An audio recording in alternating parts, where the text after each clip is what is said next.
Je rappelle, prenez votre temps. Je le dis pour moi aussi, parce que c'est la première fois que je fais une prise sans coupure. OK. Oui, moi aussi.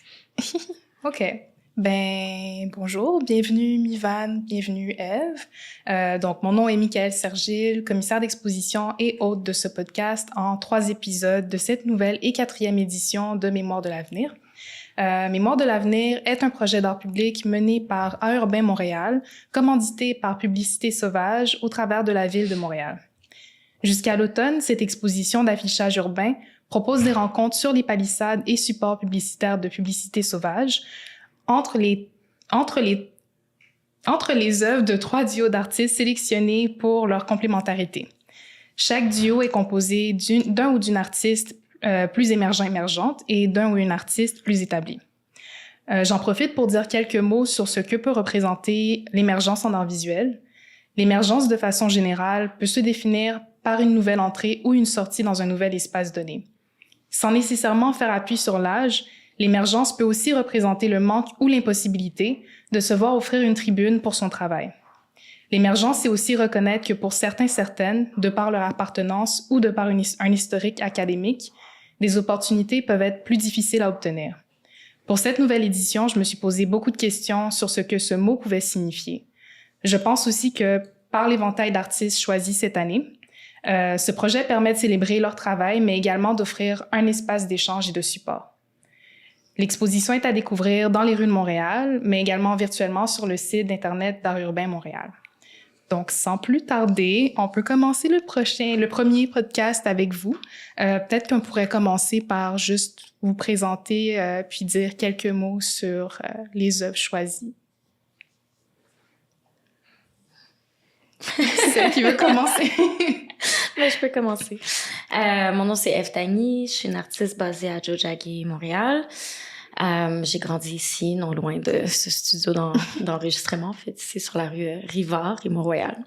Donc, mes œuvres sont souvent très ancrées dans le lieu et de production ou le lieu de présentation. Je fais photos, vidéos, installations, performances. Installations site spécifique ou in situ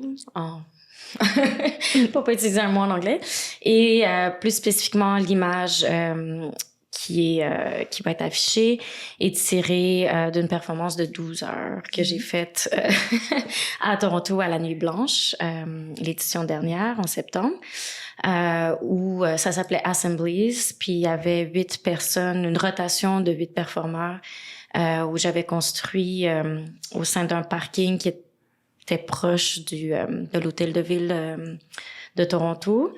J'avais construit une espèce d'amphithéâtre et là, on montait et descendait des sacs de terre avec diverses scènes de soutien, de portée. Il y avait du chant, il y avait du texte, il y avait des chorégraphies dansées et des gestes plus performatifs. Donc, c'était un peu une espèce de melting pot de 7 heures du soir à 7 heures du matin qui représentait un peu les questions de, justement, de qu'est-ce que c'est que habiter une ville, un lieu, les idées de propriété privée, d'appropriation, puis les processus aussi de gentrification, notre relation à l'environnement, à la nature, à la terre, puis à l'environnement construit.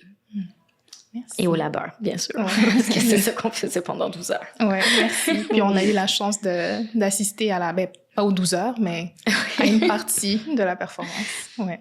Mivan?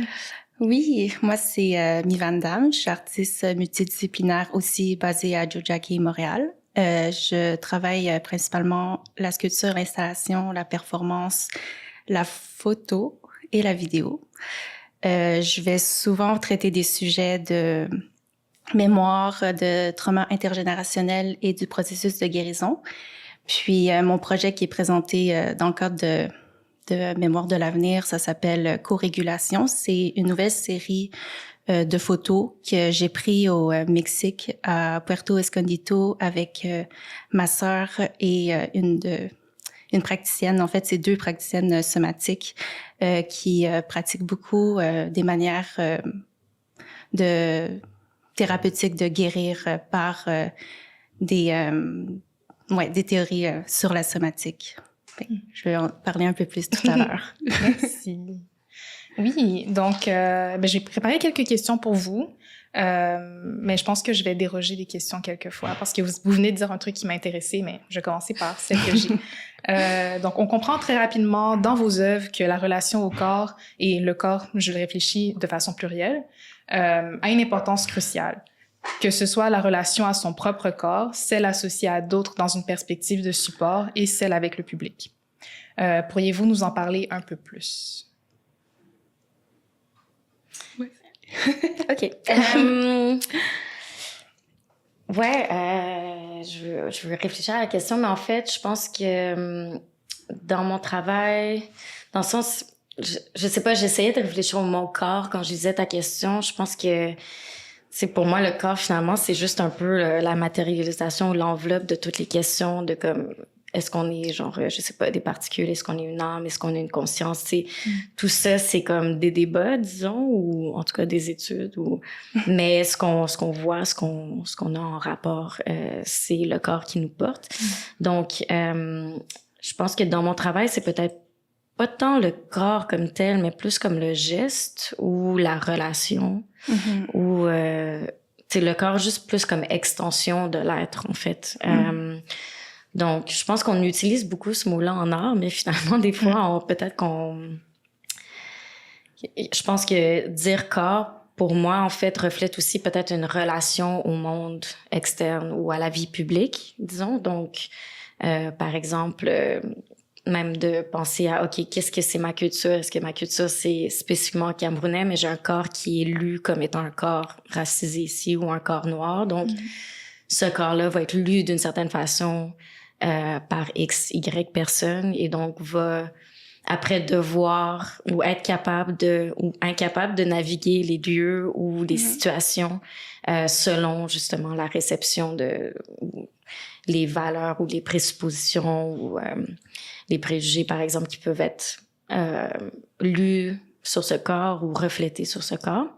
Donc je pense que cette relation-là, disons, entre domestique, intériorité, intime, puis structurelle, et m'intéresse. Puis c'est souvent là que justement la performance a lieu, disons, un peu dans ce lieu de tension-là. Ouais. Puis en fait, j'avais pensé à cette question aussi parce que pendant la performance à Toronto, Assemblies, il y avait aussi, en fait, dans plusieurs de tes performances, il y a aussi le rapport au public par rapport à la façon dont les gens vont interagir avec la performance, avec l'œuvre.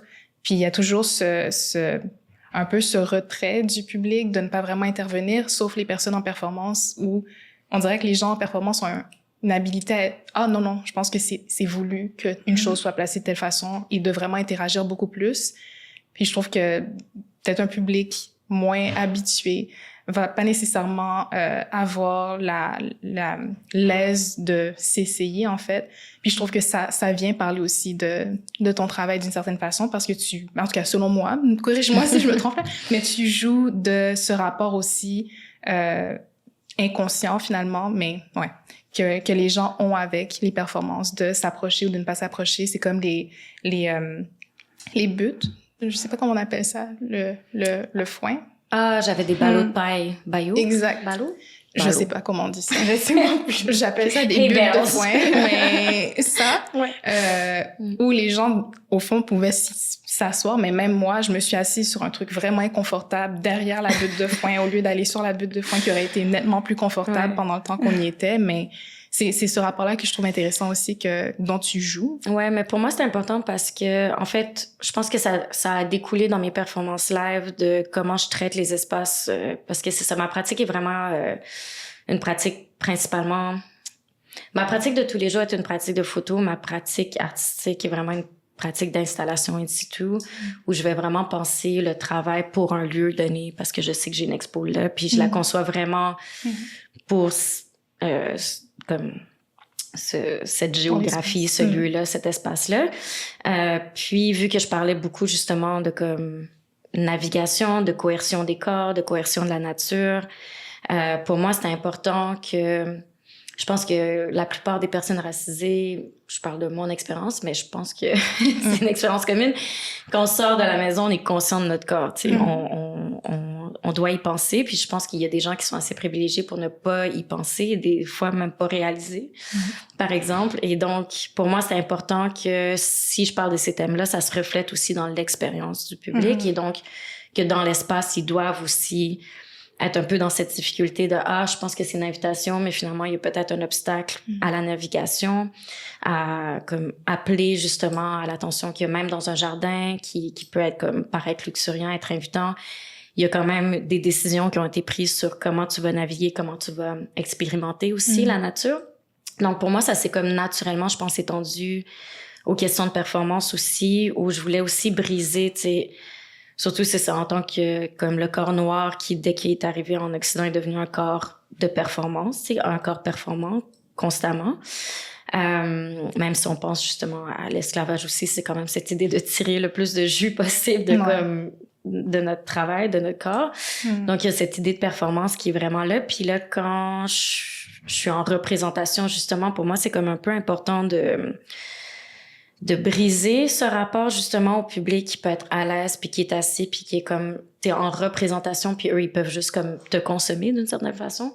Donc je voulais briser ce rapport-là puis je voulais aussi justement en parlant de navigation puis de penser la ville, de penser le lieu, de penser à comment on vit ensemble, ben je voulais vraiment que le public aussi soit dans cette espèce de rapport aussi de mouvance-là puis qu'ils doivent être conscients de leur corps puis qu'ils doivent bouger aussi puis qu'ils puissent pas avoir accès à toute l'information en même temps, qu'ils doivent vraiment comme aller la chercher puis faire un travail actif. Donc, il y a une relation active de notre part en tant que performeur, mais il y a une relation active aussi de la part du public qui est comme importante aussi. Merci. Et toi, Mivan? Oui, ouais, la notion du corps. Ben pour moi, déjà la performance, c'est vraiment quelque chose de nouveau dans ma pratique. Je pense que la notion du corps a toujours été omniprésente dans toutes mes projets.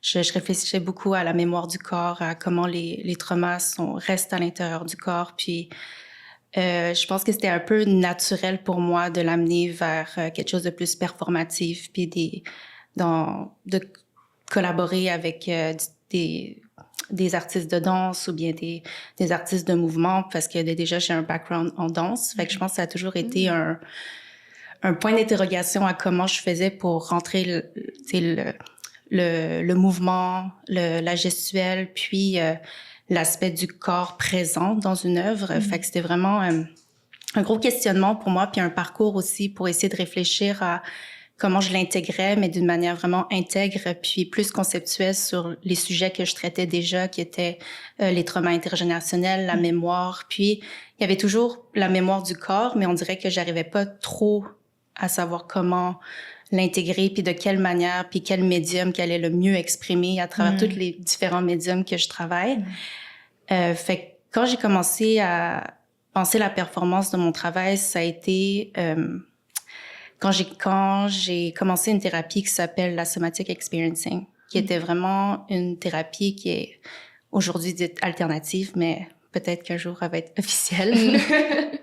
Et c'est une expérience qui m'a vraiment transformée parce que ça traitait en fait des traumas qui étaient storés dans le corps, puis une différente approche de comment débloquer, de release un peu ces traumas à l'intérieur, puis de réfléchir à comment le corps répond, puis sont réceptifs à ces stimuli, puis à ces mémoires. Fait que quand j'ai commencé à réfléchir la somatique, ça a été vraiment un fil conducteur dans tous les différents thèmes que je traitais, parce que mais déjà t'as toute la mémoire que tu portes de tes ancêtres, de ta famille, de tous les différents membres de ta famille, puis de ton histoire personnelle qui habite à l'intérieur de ton corps. Puis il y avait aussi toutes les notions intergénérationnelles qui venaient aussi. Fait que quand j'ai commencé à prendre cette thérapie qui réfléchissait à pas le mouvement en soi, mais comment le corps faisait pour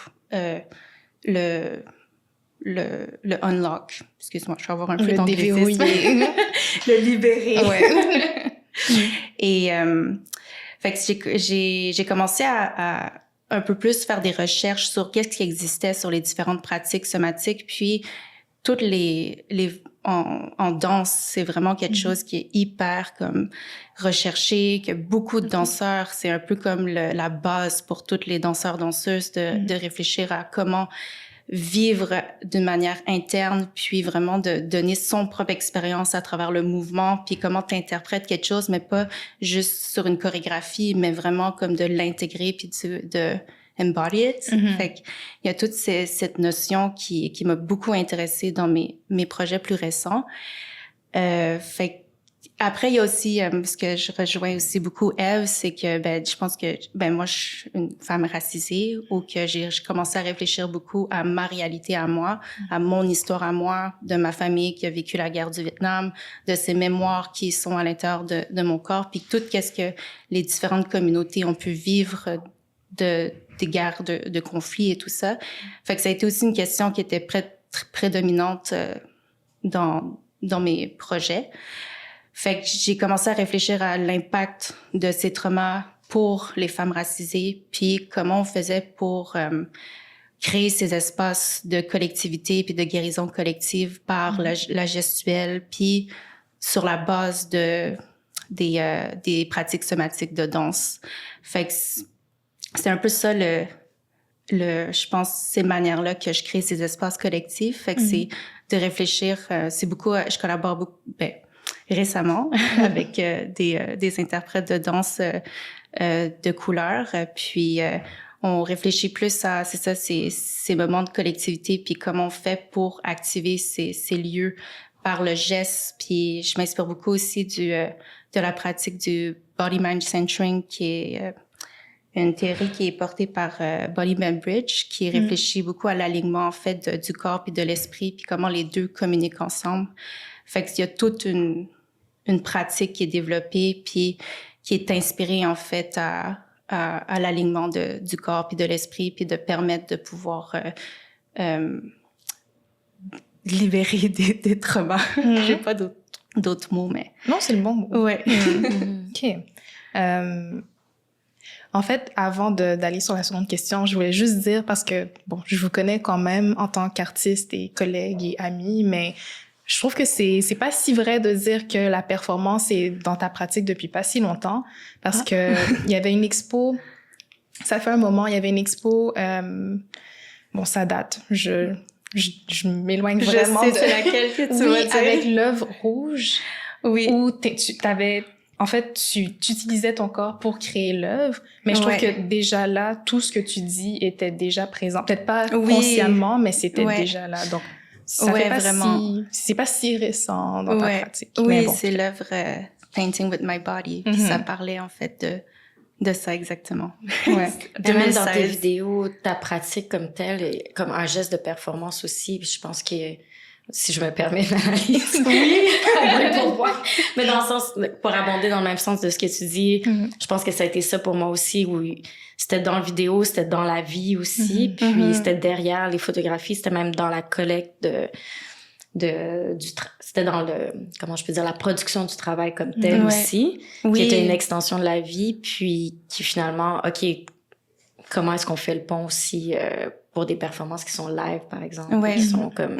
Mais, tu sais, ton travail est performatif aussi, quand même, tu sais. Oui, ouais. On dirait ça a toujours été un peu omniprésent dans ce que... Puis on dirait que là, c'est plus concret. Fait que je me dis, c'est plus récent, mais ouais, c'est vrai. Oui, je voulais rebondir sur une chose que vous avez toutes les deux mentionnée, puis c'est le fait de travailler avec... donc, des personnes, des corps qui sont racisés pour la plupart du temps. Donc, je me demandais si vous pouviez élaborer sur le choix. Bon, vous en avez déjà un peu parlé, mais si on pouvait en parler un petit peu plus, puis le rapport aussi que vous avez avec les interprètes, comment les choses se passent entre vous aussi. Vas-y, mon tour. On fait un temps, je sais que j'ai vraiment... c'est pas dans les questions, mais ça m'intéresse. Non, il y a vraiment aucun problème. Pour moi, je pense que c'est ça que je fonctionne beaucoup avec mon expérience personnelle, puis juste mon intuition, où que ça m'amène.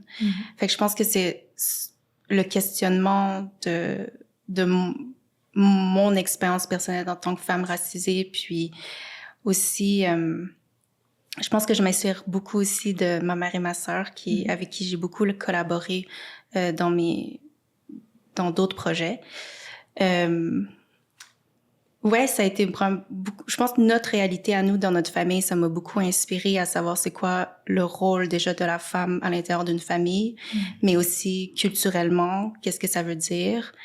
Et fait que ça, je pense que ces questionnements est parti un peu de le noyau familial, puis de me poser les questions à l'intérieur de ma famille, comment ça se passait, parce que on était on aidait beaucoup mon père, en fait, qui était malade. Fait que je pense que ça l'a beaucoup marqué, en fait, mon esprit, puis ça a beaucoup questionné comme qu'est-ce que ça veut dire. Puis après, c'est des questionnements un peu plus profonds, comme sur notre histoire familiale, c'est quoi l'héritage des femmes dans notre histoire, c'est quoi l'héritage des femmes dans l'histoire du Vietnam. Fait que ça, c'est plusieurs couches qui m'a amené à poser la question, à savoir c'est comment on fait pour explorer ces terrains un peu de corps marginalisés, puis d'avoir certaines intersections. Fait que après, je pense naturellement, ça me posait la question un peu plus large sur l'expérience des femmes racisées en général. Fait que c'était un peu intuitif pour moi, mais en même temps, c'est quelque chose qui m'habite profondément. Fait que c'est un peu comme mon inspiration de tous les jours. Je sais pas comment dire. Fait qu'il y a pas de... Ouais, je pense que c'est... C'est drôle parce que tu parlais de tes projets, que tu as travaillé beaucoup avec ta mère et ta sœur. Puis ça m'a comme rappelé que jadis, quand j'étais à l'université, puis j'avais commencé justement à faire des projets vidéo, mais justement, je mettais en scène beaucoup ma famille. Puis en fait, vraiment, toutes les premières années de mon travail, pour lesquelles je suis pas vraiment connue finalement, parce que j'ai comme un peu entré dans la scène après, mais c'était vraiment comme tout un travail autour de la famille, puis un travail beaucoup avec ma famille aussi. Puis je pense que ça c'est le côté, disons, camerounais de ma famille. Ça s'est étendu. Moi, je pense que ça dépend vraiment des projets sur lesquels je travaille. C'est pas nécessairement systématiquement des personnes racisées, mais ça dépend du thème que je traite, puis ça dépend de ce que j'essaie de mettre de l'avant. De mettre de l'avant, merci. C'est sûr que dans beaucoup, tu sais, il y a aussi des facteurs des fois juste de considération comme, OK, si on est juste 3 personnes, par exemple, dans les dernières performances que j'ai fait, souvent je travaille à 3 parce que ça suggère la collectivité, mais 2, c'est un duo, 3, ça suggère une collectivité, ça suggère le groupe, mais sans que j'ai besoin de comme, travailler avec 6 personnes, par exemple. Fait que souvent, par exemple, on est 3, mais j'aime beaucoup travailler en trinité aussi. Si on est, par exemple, 2 personnes noires ou s'il y en a juste une, parce que je présente ici ou dans des lieux justement prédominamment blancs, ça va être lu d'une certaine façon. Il va y avoir des choses imposées. Puis, tu sais, un groupe aussi de personnes noires aussi suggère certaines choses. Fait que souvent, ça va comme impacter justement le type de mouvement qu'on peut faire, des choses qui semblent vraiment anodines. Mais par exemple, une fois, on soulevait des choses lourdes, puis là, on marchait, tu sais, c'était comme un geste de labeur, puis là, on marchait en file. On sortait en file, en fait, vers un autre lieu. Puis là, j'étais comme, on a l'air d'un chain gang, tu sais, on a l'air comme vraiment d'être... Tu sais, il y avait tellement d'associations puis de connotations qui arrivent, qui sont pas nécessairement ce que tu veux, mais de facto, il faut comme que tu y penses tu penses à ces choses-là. Puis même, tu sais, d'un lieu à l'autre, comme par exemple, j'ai fait une perf ici, je l'ai refaite à New York, puis là, t'es en contexte américain, c'est complètement différent. Puis là, je me disais, oh mon Dieu, je sais pas, être une personne noire là-bas, c'est complètement, tu sais, c'est autre chose, c'est un autre leg, c'est un autre, c'est d'autres conversations. Donc, pour moi, c'est souvent de penser au lieu, à la place, au public, puis d'adapter un peu selon ça. Mais je pense qu'à la base, vraiment, the core of it, c'est souvent, je vais travailler avec des personnes racisées parce que j'ai comme pas le temps d'être perdue en traduction de comme, c'est quoi porter ces corps-là. Tu sais, j'ai besoin qu'on travaille à partir de la même base, ou c'est sûr qu'il y a des différences, on n'est pas toutes la même personne, mais il y a comme, je pense, un niveau de compréhension de base qui est là. Qui est déjà là. Puis on part avec ces bagages-là, puis tu sais, ça nous évite toute l'espèce de travail, justement, d'explication, de traduction. Donc, souvent, c'est vraiment ça, c'est de partager cette base-là pour aller vraiment chercher les choses plus spécifiques, plus détaillées que je veux.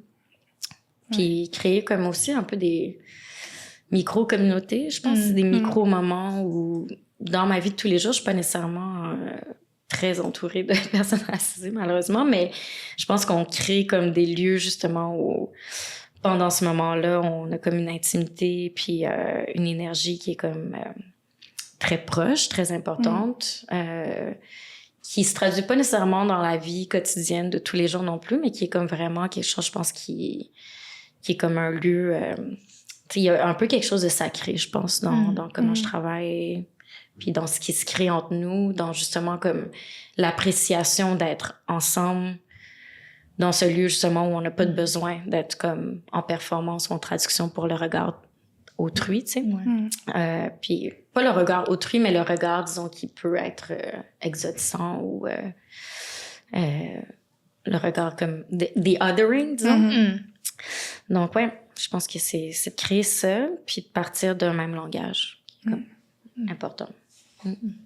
Merci pour vos réponses. Ouais, OK. Je vais sauter une question parce que je trouve que ça va bien avec ce qu'on est en train de discuter en ce moment.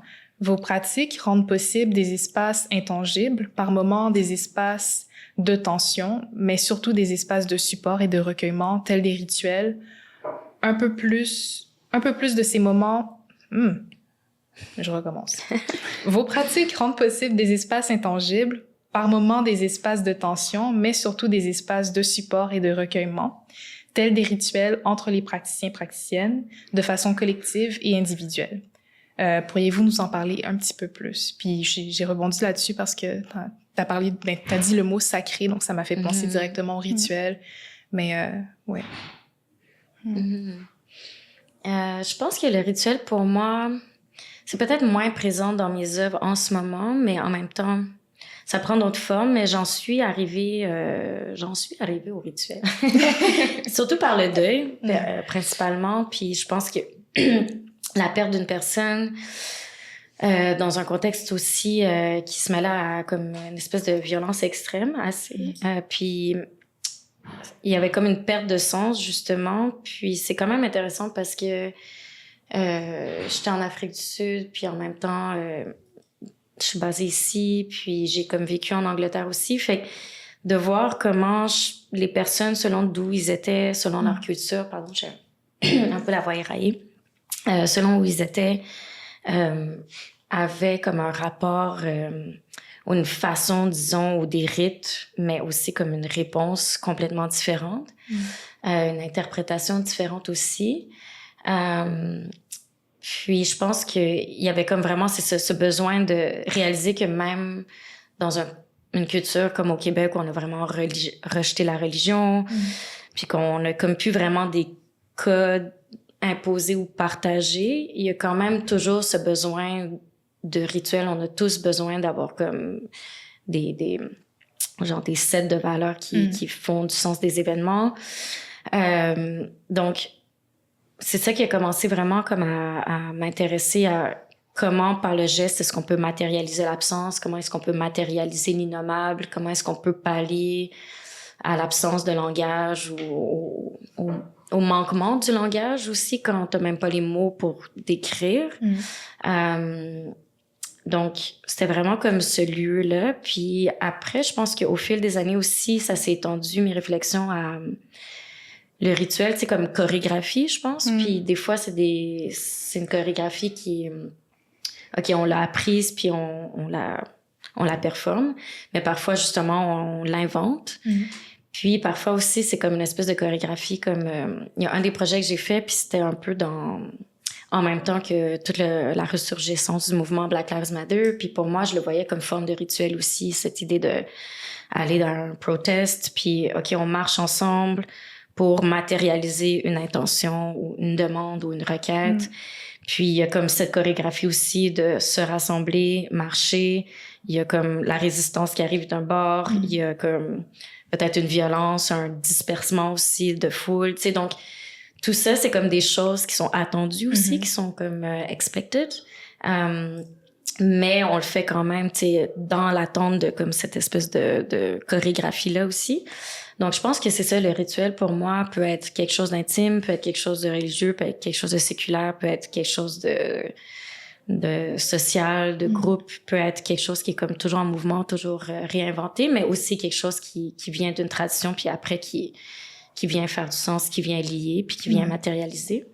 Donc, je pense que c'est comme ça vraiment que je traite ce rapport-là, puis qu'il soit donc comme mon approche par rapport à la pratique, mon approche par rapport aux gestes, justement, j'ai développé comme cette gestuelle sans savoir, sans connaître tout le monde de la somatique, mais pour moi, c'était comme, OK, comment traiter du deuil, comment traiter du trauma avec, par exemple, il y a pas de mots, mais est-ce qu'il y a des gestes qui peuvent, par exemple, transmettre, qui peuvent guérir, qui peuvent soigner? Donc, c'est un peu comme ça que j'ai développé ce langage-là, puis après de le partager avec d'autres personnes, puis que ça devienne quelque chose qui est une méditation, qui est un nouveau langage, puis on apprend à le performer ensemble. Puis on trouve des espaces parfois de clash, puis parfois de connexion à travers ça. Ouais, d'abord, quand j'avais lu la question par rapport au rituel, je pense que je me posais la question, est-ce qu'il y a une notion de rituel dans ma pratique? Puis il y a quelque chose que tu as dit, Eve, qui a beaucoup résonné avec moi, le rituel comme chorégraphie. Ça, je pense, je me rejoins beaucoup avec ces deux mots ensemble.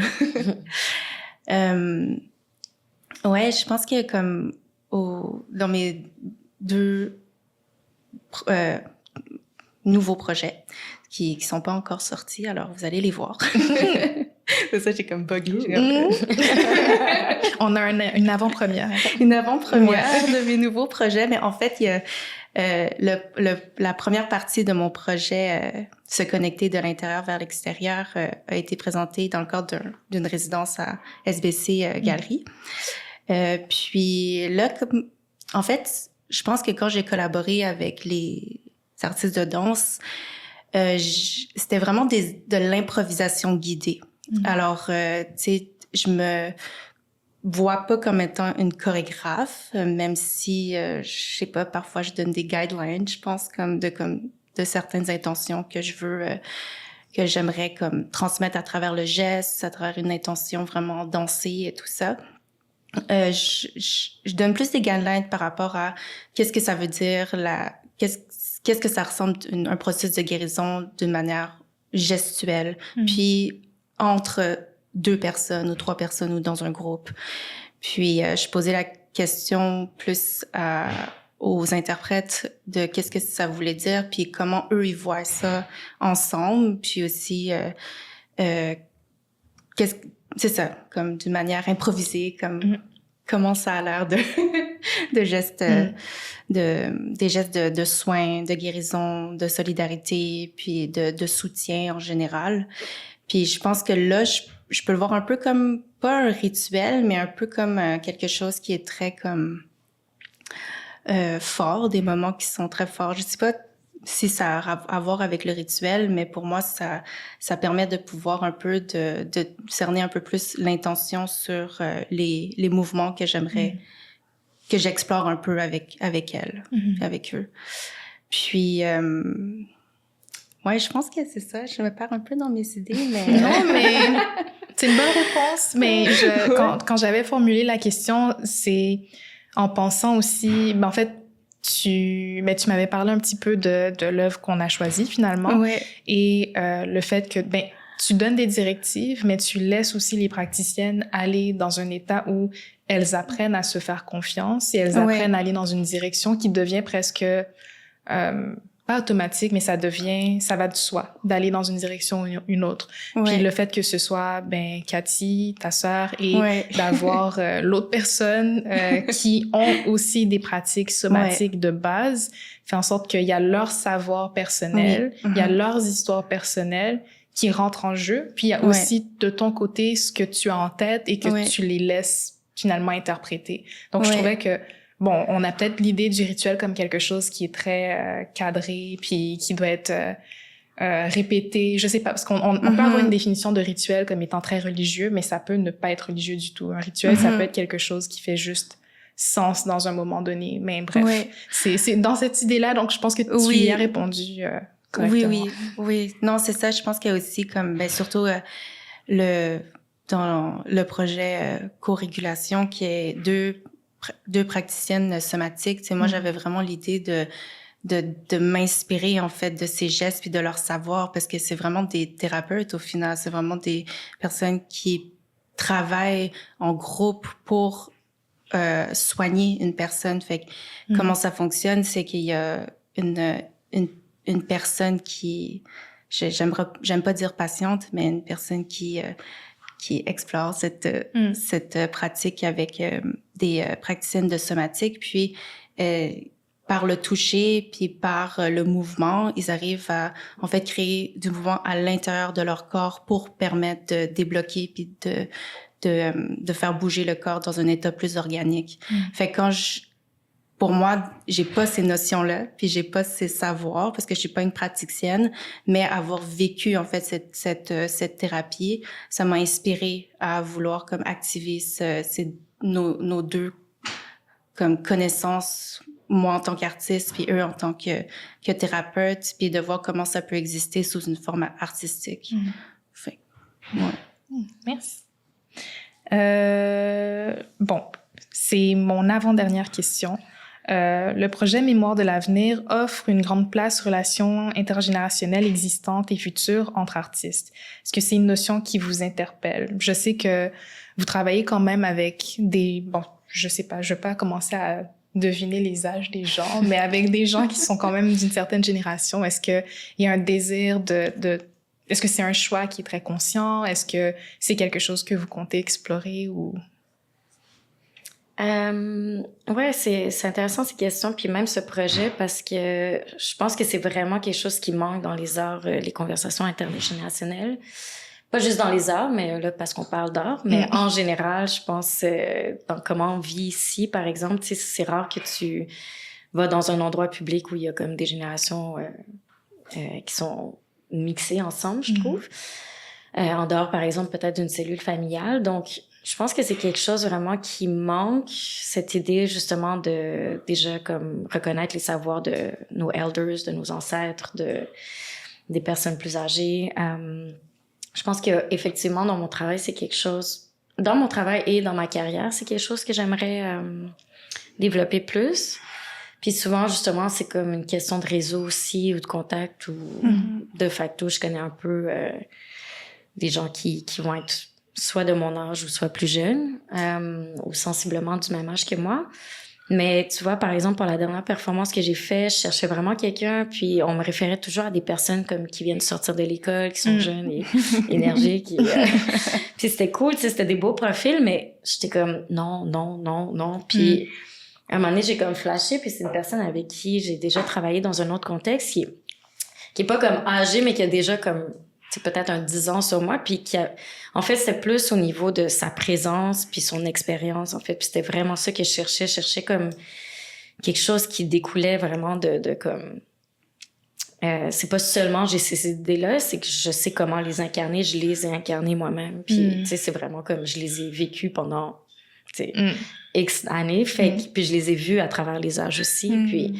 Je pense que comme ça a tellement enrichi le projet, ça a tellement enrichi la performance. Après, c'est sûr que dans mes sujets, par exemple, je vais avoir des gens d'âges différents. Puis je pense que ça touche aussi comme vraiment à travers les âges. Fait que c'est vraiment quelque chose auquel je veux faire plus attention, je pense. Développer plus, mais ouais, c'est pas nécessairement évident parce que je pense que en général, les arts sont quand même obsédés par la nouveauté et la jeunesse aussi. Donc, il y a vraiment ce problème, je pense. Et là, si on parle en plus d'être comme femme, d'être arrivé à un certain âge, t'as comme plus le droit d'exister, on veut plus le voir. Donc, qu'est-ce qui est la carrière émergente, établie, mi-carrière, etc. Puis, qui réussit aussi à rester. Moi, je pense qu'il y a quand même une difficulté de transition entre justement émergente, t'as de l'énergie, t'as comme du désir, puis il y a un moment aussi où à un moment donné, t'es comme... il faut que je vive. Donc, c'est sûr aussi que comme des gens qui pratiquent, tu sais, dans le temps, je veux dire, il y en a pas non plus... je veux dire, il y en a beaucoup, il y en a plein, mais aussi, des fois, c'est des gens qui ont comme leur propre pratique aussi, qui se prêtent pas nécessairement comme au jeu de performer pour d'autres personnes aussi, tu sais. Donc, bref, je pense qu'il y a beaucoup de questions, beaucoup de facteurs qui rentrent en jeu, mais c'est clairement quelque chose que j'aimerais approfondir, Ouais. Ouais, moi aussi, j'aimerais ça, collaborer avec vraiment différentes personnes de différentes générations. C'est sûr que peut-être mes collaborations en termes avec les artistes de danse, c'est plus récent, fait que c'est en cours, je pense que ça va arriver.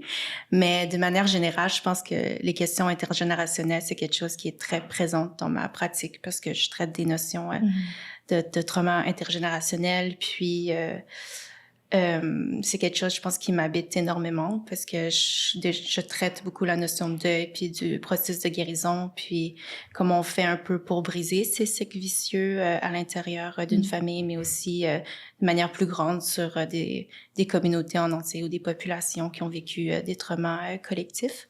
Fait que je pense que c'est aussi, c'est beaucoup relié à des guérisons collectives, mais aussi sur la justice sociale, comment ça peut aller mieux juste en général si on est une société plus saine. Fait que quand je traite des notions intergénérationnelles, pour moi, c'est toujours une étape en plus pour aller vers une guérison, pour aller vers une justice sociale qui nous permet de juste être plus lucide sur qu'est-ce qu'on vit, puis toutes les injustices qui existent, qui sont systémiques, puis qui sont plus grandes que nous, Ouais, bon ben, ma dernière question, qui n'est pas dans mes notes, c'est qu'est-ce que vous aimeriez vous partager l'une à l'autre? Si vous avez des choses à... Je vous force pas non plus, mais... Ouais. Je sais pas. Un rituel chorégraphique? Conseil, n'importe quoi. Comme vous avez quand même des expériences différentes aussi. Puis, Ève, t'as beaucoup voyagé, donc je sais pas si un conseil... Ben, j'ai beaucoup apprécié ce que t'as dit par rapport au fait de réfléchir à la présence des interprètes, à qui est choisi, dans quel espace donné. Puis ça, j'y avais absolument pas pensé, alors qu'on dirait que c'est tellement comme il faut y penser. Mais quand tu le mentionnais, c'est une des choses que je me dis, c'est un conseil que j'aimerais bien recevoir pour ne pas avoir à, oh mon Dieu, j'ai pas pensé à ça, tu vois. Je sais pas, Mivan, as-tu quelque chose en tête? Moi, j'ai juste le mot rituel chorégraphique dans la tête. Alors, Elle est en train de noter, je vais penser à ça. Ben, c'est déjà un bon conseil ou un bon leg l'une à l'autre. Ouais, mais je pense que en ce moment, je sais pas, c'est peut-être le mood dans lequel je suis, mais je réalise que c'est ça, justement, je pense que l'année passée, j'ai presque pas été à la maison. J'étais vraiment en déplacement. Puis des fois, le retour est difficile parce que c'est comme, tu reviens, puis là, je me rends compte que les liens sont pas brisés, mais tu sais, ils sont un peu plus distants. Puis je pense que pour moi, le plus important, c'est vraiment comme un sens de communauté, puis un sens d'avoir ça, ou vraiment comme les relations qui sont en dehors, justement, de la production, puis du travail, puis de la représentation aussi. Donc moi, je pense que ce que j'apprécie vraiment, c'est que comme quand on se voit, par exemple, first, je pense que comme on essaie de show up l'une pour l'autre, puis quand on se voit aussi, il y a quelque chose qui est franc, puis qui est honnête, puis qui est pas comme dans le juste on est là parce que toutes les deux on est en art aussi ou ça. Je pense qu'on est là puis qu'on se lie facilement parce que c'est ça, on est connecté dans nos expériences puis dans nos personnes. Donc moi je pense que c'est ça comme qui est que comme ce lien là soit comme vraiment disons, qui comme permeate absolutely everything. Donc, moi, c'est ça que j'apprécie. Et j'espère que ça va continuer dans cette direction. Oui. Mais c'est réciproque, vraiment. Je fais une déclaration d'amitié. Ouais, c'est ça. Moi, je suis là. Ouais, non, c'est vraiment des moments qui sont comme super importants parce que je pense qu'on est tellement comme la tête dans le travail, puis on passe juste notre temps à développer des projets, à faire des projets, à aller chercher des subventions. Il y a tellement différentes comme oh my God, c'est compliqué d'être artiste quand même. Fait qu'on arrive à créer des espaces, même si sur la base, on a des affinités artistiques. Je pense que quand on crée de l'espace juste pour autre chose, puis juste de l'amitié en général, ça fait juste tellement du bien. C'est drôle parce que je suis allée chez la médecin hier, puis elle me disait « Quel est votre emploi? » Puis j'ai dit « Artiste », puis elle a dit « Ah, donc ça c'est pas vraiment une cause de stress. » Puis j'étais comme « Pardon! » Puis je pense que c'est ça aussi, tu sais, on navigue dans... Je pense une sphère où la plupart des gens ne réalisent pas à quel point c'est du travail, puis ne réalisent pas en fait que comme peut-être que la production, la présentation, c'est 1%, puis que tout le travail derrière, tout l'admin, le business, puis justement, qu'est-ce que je pense... moi, je me pose beaucoup la question, comment ça affecte ma vie, puis comment ça affecte la façon dont je vis ma vie. Je pense que quand j'ai commencé ma pratique, c'était comme si ma pratique était une extension de la vie, puis de mes expériences, puis était comme disons, était comme une autre possibilité ou une autre forme de comme la vie quotidienne. Puis maintenant, j'ai l'impression en fait que ma vie comme dessert la production d'œuvres justement, ou est comme va vers ça plutôt que le contraire. Puis j'essaie vraiment de comme en fait ramener. Je pense que pour moi, c'est vraiment important de ramener que la pratique soit vraiment comme ancrée dans... Ou en fait que ma pratique spirituelle ou quotidienne ou juste de pratique de care de tous les jours soit entretenue aussi, tu sais, à travers comme, toutes ces demandes et tous ces stress, c'est tout comme cette espèce de achalandage, disons. Ouais, non, vraiment. Je pense qu'on... je reviens au rituel, mais revenir à un rituel de self-care. Mais profond, tu sais. Profond, c'est ça. Qui est vraiment... Pas le self-care qui a été repris par des marques, genre. Mais ouais, je pense que c'est se réapproprier ça, absolument. Ouais. C'est pas facile, mais c'est nécessaire, Ben merci, j'apprécie beaucoup vos réponses, puis merci d'avoir été mon premier duo. Ça a été un beau moment partagé, ça a fini sur une belle note self-care. Oui, merci.